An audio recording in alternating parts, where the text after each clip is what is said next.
Hello, जय हिंद दोस्तों, मेरा नाम विशाल है।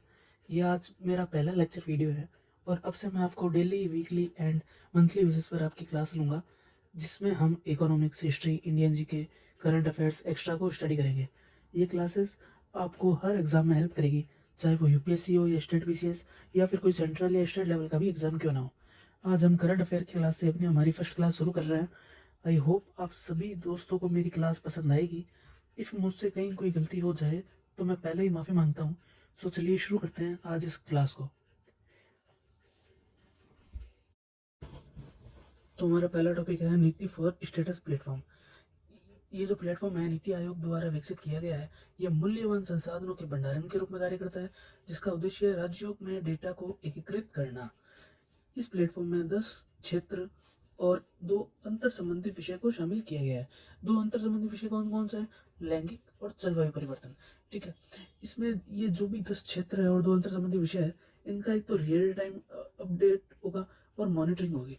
इसके अलावा ये जो क्षेत्र है, इनमें कृषि, शिक्षा, ऊर्जा, स्वास्थ्य, आजीविका, कौशल विनिर्माण, सूक्ष्म लघु मध्यम उद्योग, पर्यटन, शहरी जल संसाधन एवं वॉश, असुरक्षित पेयजल, साफ सफाई, तो स्वच्छता शामिल है।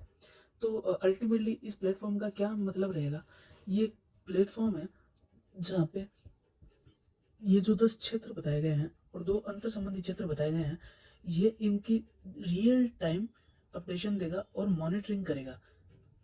ठीक है, इसके बाद अपन दूसरे आगे चलेंगे।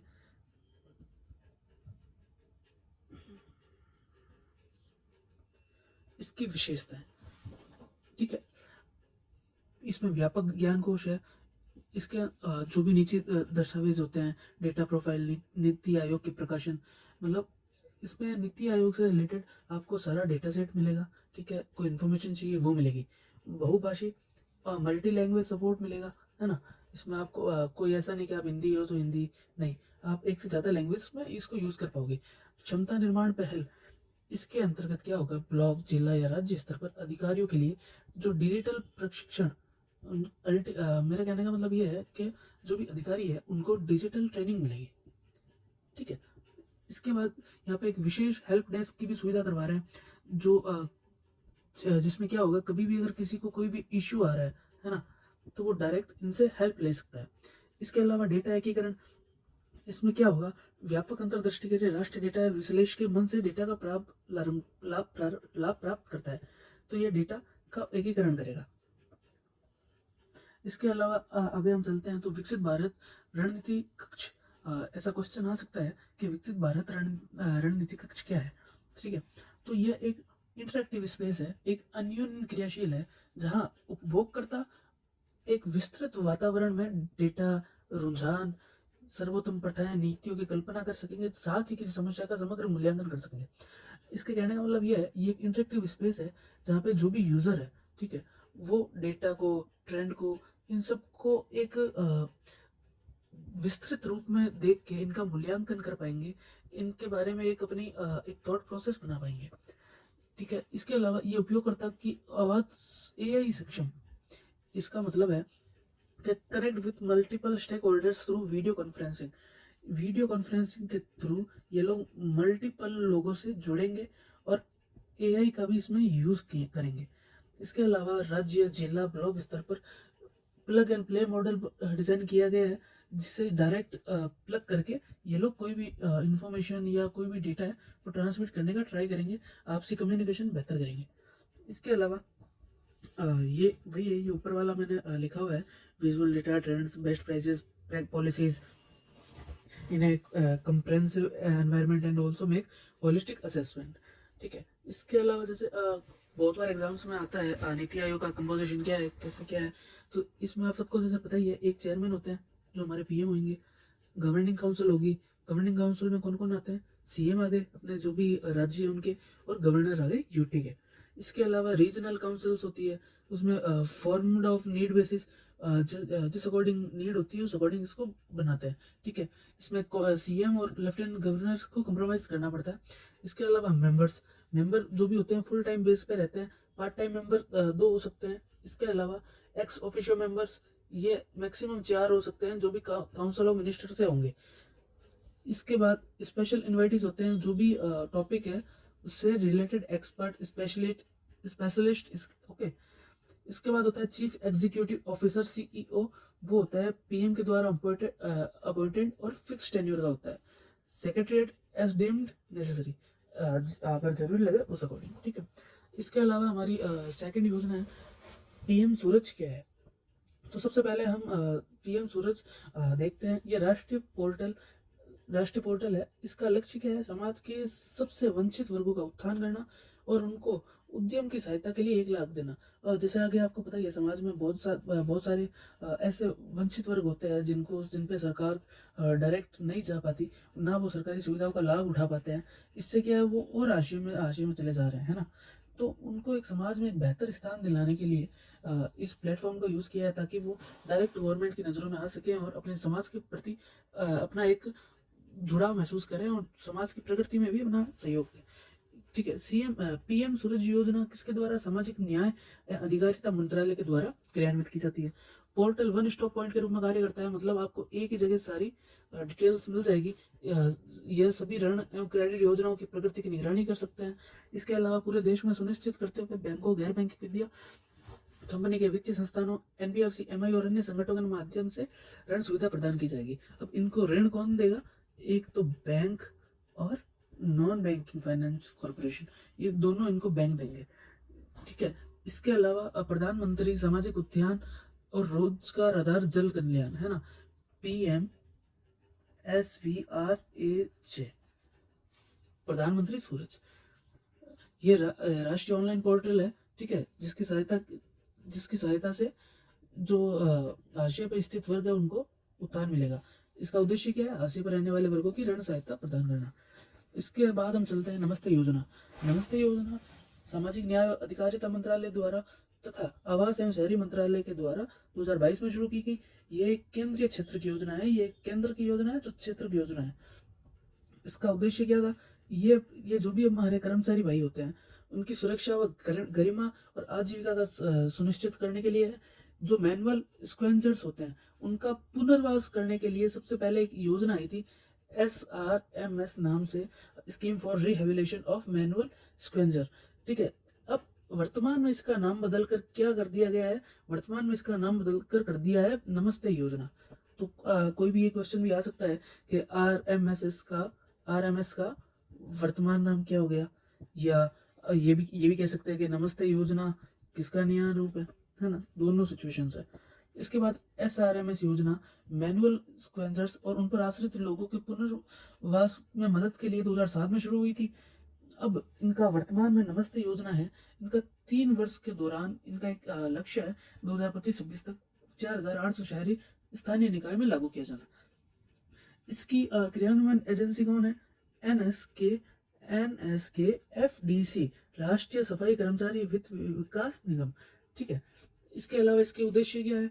जो मैनुअल स्क्वेंजर्स है और सीवर तथा सेप्टिक टैंक की सफाई में लगे व्यक्ति हैं उनका पुनर्वास करना, ताकि वो एक बेहतर जिंदगी जी सकें। इसके अलावा जो प्रशिक्षित और प्रमाणित स्वच्छता कार्यकर्ताओं के माध्यम से सीवर और सेप्टिक टैंकों की सुरक्षित और मशीनीकृत सफाई को बढ़ावा देना। क्योंकि आपको पता ही है, जब भी कोई इंसान ऐसे काम करता है तो उसकी जान को काफ़ी ज़्यादा खतरा रहता है ना। तो हमको पहले भी काफ़ी देखने मिले हैं कि यहाँ पे इस नाले में घुसने से उस व्यक्ति की मौत हो गई, यहाँ पे ये कार्य करने से उसकी मौत हो गई। तो ये एक ये हमारे समाज के लिए, ये विकसित भारत के लिए काफ़ी एक ये अपन ये कह सकते हैं अच्छा नहीं था, एक अच्छा, तो हम कह सकते हैं ये विकासशील भारत के लिए एक अच्छी बात नहीं थी, है ना।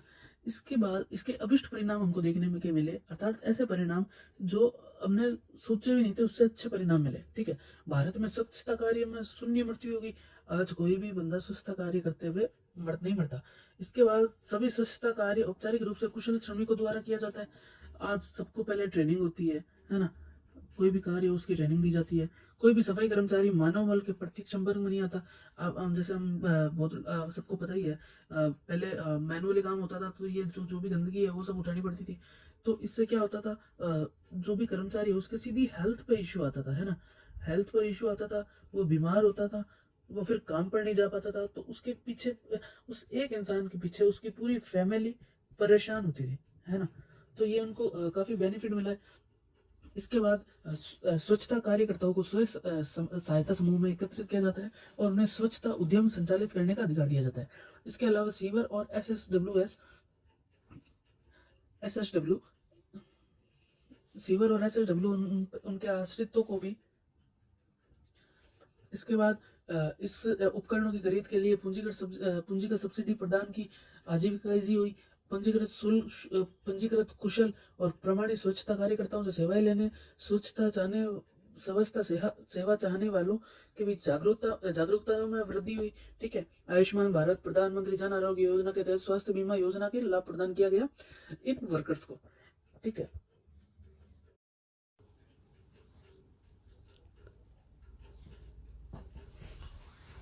हमारी थर्ड न्यूज़ है, जो थर्ड टॉपिक है वो ये है, भारत और डोमिनियन गणराज्य के बीच संयुक्त आर्थिक तथा व्यापार समिति जेटको, जिसे जेटको भी कहते हैं, की स्थापना के प्रोटोकॉल पर डोमिंगो, एक डोमिनिकन गणराज्य की राजधानी, ने हस्ताक्षर किए। ठीक है। इस प्रोटोकॉल में तकनीकी सहायता, प्रशिक्षण कार्यक्रम, क्षमता निर्माण के माध्यम से व्यापार, सेवा, औद्योगिक प्रौद्योगिकियों, विभिन्न अन्य क्षेत्रों में सहयोग को मजबूत करने, विकसित करने की परिकल्पना की गई है। इसके अलावा हमारा सेकंड टॉपिक ये रहेगा, हाल ही में केंद्रीय इस्पात मंत्री ने जिंदल स्टेनलेस लिमिटेड हिसार में भारत के पहले ग्रीन हाइड्रोजन प्लांट का वर्चुअल उद्घाटन किया है। ठीक है। किसने किया? केंद्रीय इस्पात मंत्री ने। भारत का पहला ग्रीन हाइड्रोजन प्लांट। इसके बाद यह स्टेनलेस स्टील के उद्योग के लिए समर्पित विश्व का पहला ऑफ ग्रिड हाइड्रोजन प्लांट है। ये मोस्ट इम्पोर्टेंट है, आप लोग याद रखना, विश्व का पहला ऑफ ग्रिड हाइड्रोजन प्लांट।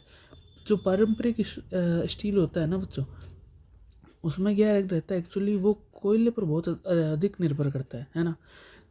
कोयले में क्या होता है, अगर कोयला ज़्यादा यूज़ करते हैं तो वो ग्रीन हाउस गैसेस होती है जो उस पर बहुत ज़्यादा इफेक्ट डालता है, जो अपने ओजोन लेयर पर दिक्कत देती है ना। तो वही बात है, घूम फिर के ये अपने पर्यावरण को काफ़ी नुकसान पहुंचाता है। इसके लिए जो हाइड्रोजन प्लांट है वो एक बेस्ट ऑप्शन रहता है ना, पर्यावरण बचाने के लिए। हम ये मान सकते हैं कि हम कुछ चीज़ें रिवर्स नहीं कर सकते, लेकिन इन चीज़ों को कम ज़रूर किया जा सकता है। पर्यावरण को जो भी नुकसान हो रहा है उसको हम मिनिमाइज़ कर सकते हैं। ठीक है। इसके अलावा यह निर्भरता भारत के पर्यावरणीय लक्ष्यों के समस्यात्मक है। अब वही बात है, अब कोयले पर इतना निर्भर है तो हमारे पर्यावरण के लक्ष्य हैं उनके लिए समस्या उत्पन्न करेंगे, है ना। संयंत्र का लक्ष्य जो कार्बन उत्सर्जन है उसको 2700 मीट्रिक टन प्रति वर्ष और अगले 2 दशकों में 54,000 टन CO2 उत्सर्जन है जो उसको कम करना है। तो जो कार्बन का उत्सर्जन है उसको कम करने का लक्ष्य कितना रखा गया है? 54,000 टन। ठीक है। इसके अलावा ये आप देख लेना, स्टेनलेस स्टील है जो एक स्टील मिश्र धातु है जिसमें 10.5% क्रोमियम होता है ये। ठीक है। ये असाधारण संचारण के लिए जाना जाता है, जहाँ टिकाऊपन, जंग अभिरंजन के विरुद्ध प्रतिरोध आवश्यक होता है। भारत कच्चे स्टील का विश्व का दूसरा सबसे बड़ा उत्पादक है। ये एक आप एक जनरल नॉलेज की तरह एक आप रख सकते हो, है ना। बहुत एक बेसिक सी बात है कि भारत कच्चे स्टील का विश्व का दूसरा सबसे बड़ा उत्पादक है। आप अगर किसी को पता हो कि विश्व का पहला कच्चे स्टील का उत्पादक कौन है तो प्लीज़ कमेंट करना। इसके अलावा वित्त वर्ष 2023 में 125 मिलियन टन कच्चे स्टील और 121 मिलियन टन परिष्कृत स्टील का उत्पादन किया गया है। परिष्कृत मतलब होता है रिफाइंड। जो रिफाइंड स्टील होता है ना उसको कहते हैं परिष्कृत। ठीक है। 2022-23 में 6 मीट्रिक टन स्टील के आयात के बाद 6.72 मीट्रिक टन परिष्कृत स्टील जो रिफाइंड स्टील है के निर्यात के साथ भारत इसका शुद्ध निर्यातक बना हुआ है। ठीक ठीक है। तो भारत इसका एक अच्छी मात्रा में निर्यात कर रहा है। आप ये बातें याद रखना, ठीक है। ओके बच्चों, तो आज की क्लास हमारी यही थी। इसके कल मैं फिर आऊँगा आपके लिए एक नया फैक्ट लेके आऊँगा, कुछ नए करंट अफेयर्स लाऊँगा, कुछ MCQs लाऊँगा। बस आप लोग अपना आशीर्वाद रखिए मेरे पे, अपना साथ दीजिए, ताकि मैं आपको ऐसे ही पढ़ाते रहूँ और अच्छे से अच्छे चीज़ें आपके लिए कर सकूँ मैं, है ना। और मैं भी इस बार काफ़ी कुछ इशू रहा होगा, आपको कुछ चीज़ें लगी भी होगी मेरे। अगर कोई भी आपको ऐसा कोई इशू आए, अगर आप मुझे कोई सजेशन देना चाहते हो तो प्लीज़ कमेंट करिएगा, है ना, ताकि मुझे पता लगे और मैं उस चीज़ पे काम करूँ। और तब तक के लिए आप सब अपना ध्यान रखिए, प्लीज़ लाइक करिए, शेयर करिए, ताकि हमारी जो विशाल एकेडमी है वो और आगे बढ़े। ओके, तो थैंक यू फिर, गुड नाइट, बाय बाय।